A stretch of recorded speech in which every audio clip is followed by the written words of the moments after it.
Renewable Energy Expo. Welcome to our 6th edition of Renewable Energy Expo, sir. And tell about your company, sir. Our company is Tata Power Solar, and this start has been put by our channel partner Square and Group, who is covering the Chennai region.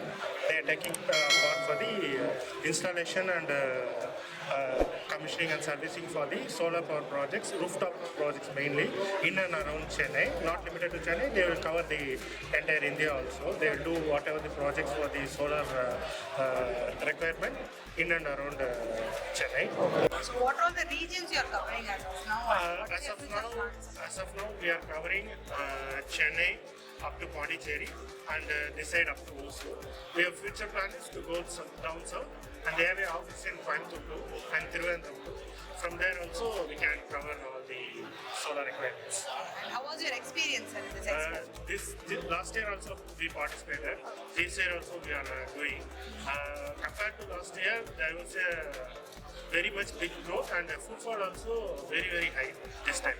We are happy with it. Okay. Thank you, and we are looking forward to your upcoming edition. Sure. Thank you, sir. Thank you so much.